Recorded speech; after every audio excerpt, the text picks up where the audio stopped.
Okay. In 1973, the woman who had run the carnival before, which was Merle Major, she got pregnant and she couldn't do it. So the people at number 3 Acklam Road, which was the Amenity Trust, which was the people responsible for all the land beneath the flyover here. All right. I think you open it for me now. They wanted to, the big event that the West Indians had every year was the annual jump up. That used to happen on the August bank holiday. And that year, 1973, as Merle was pregnant, it was not going to happen.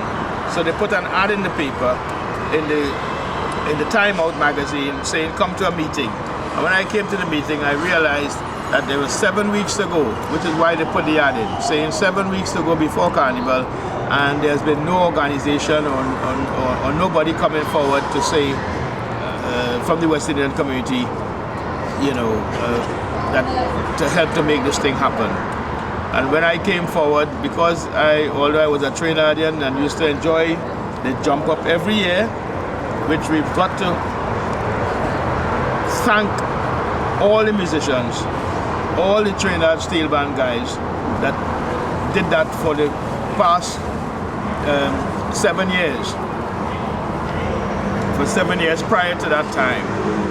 We've got to thank them, Theo Stevens and all these guys that used to come out every year.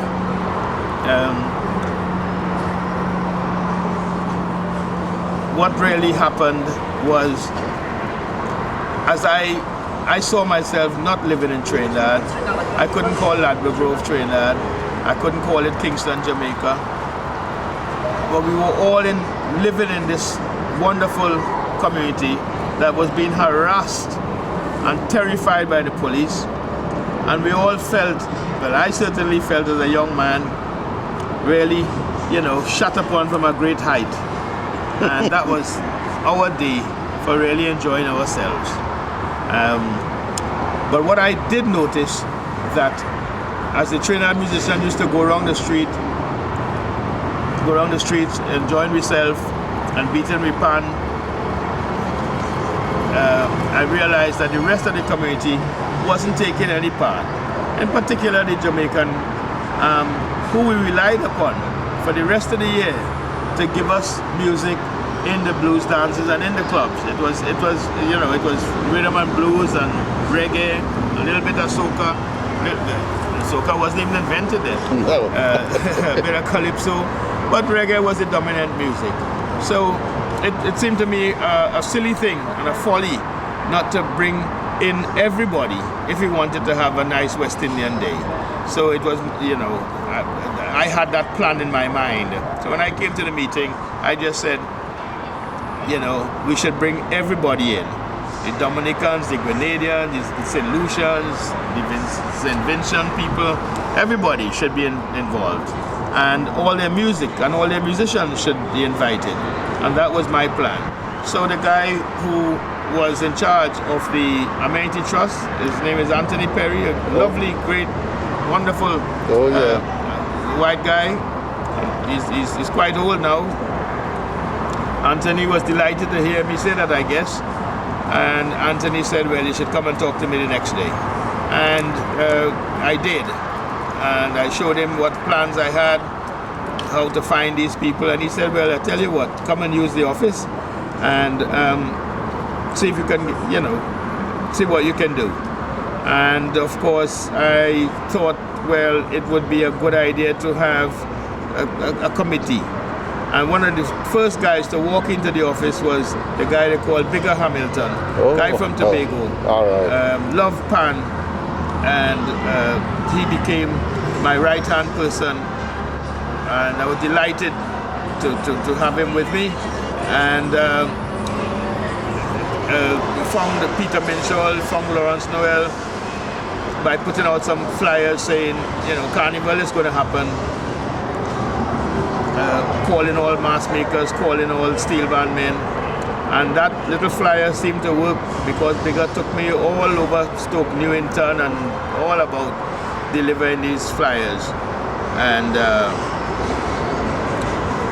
in no time at all, called a meeting at number 3 across the road here. And I must tell you, I had never heard of Claudia Jones up to that time. And Claudia Jones never featured in any of the carnival business that had been party to before. So to get the committee together, thought maybe, well, all right, if there's going to be some song system, let's have a representative from them, song system, representative from the steel bands, representative from the music bands, because you can't have no record without musicians. So in this area, had lots of lovely little bands, lovely little reggae bands, lovely little soul bands, funk bands. You had great musicians who later on become great musicians. You had like Philip Farron, wonderful young people. You had Rico, the Jamaican stalwart, now play with Jules Holland.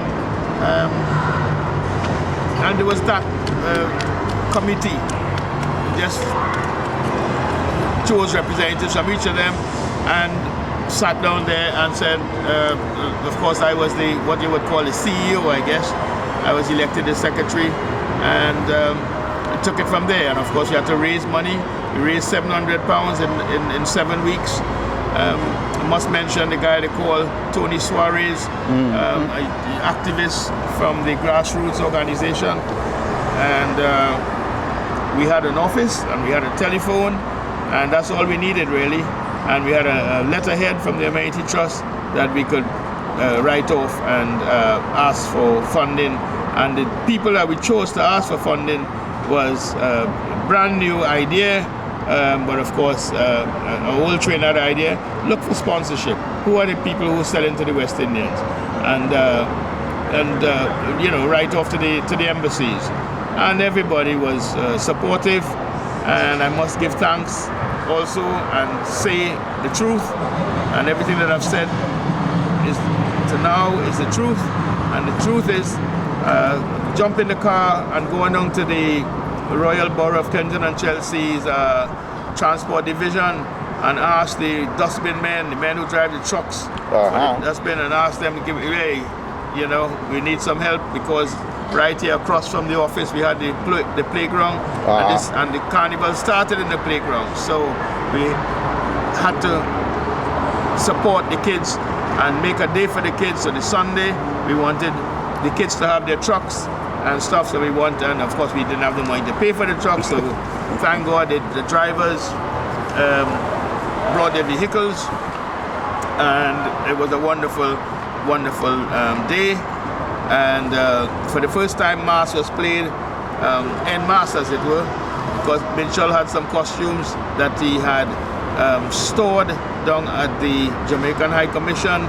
He used to do the window dressing for the Jamaican Tourist Board, and the costume was stored there, and the Jamaican embassy told me about this guy called Minchell, and I found him and asked him if he'd like to take part, and he was delighted to. And Lawrence Noel had a friend named Mark Copeland who was holidaying with him up in Leytonstone, and this guy was a master from Trinidad, and the guy he and Lawrence produced some costumes. They played an Aztec mask in no time at all. And we in Ladbroke Grove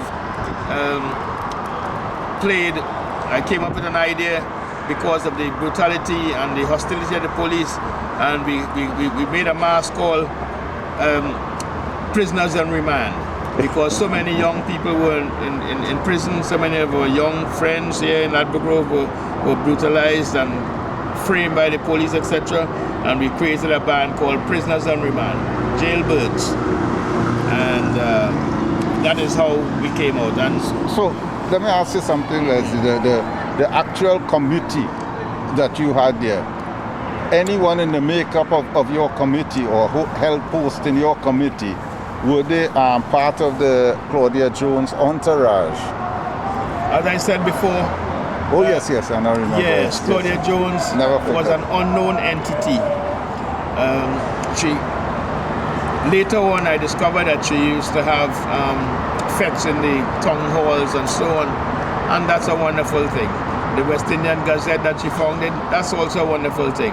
But to say that Claudia Jones had anything at all to do in the 7 years prior to my taking it over, and the 3 years, 73, 74, 75, that I established the Notting Hill Carnival in a big national way,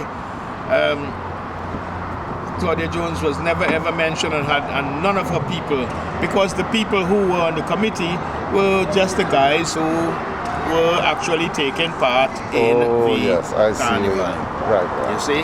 Represented from the steel band, as I said, and so on. So anyhow, right. Let's listen. You gave me a lot of information here, and historically, all of it, as I remember it, ties up. Okay, so what I must say again, thank you very much for your time. Yeah. Peace and love, Peter. Nice one. Yes. Let it through.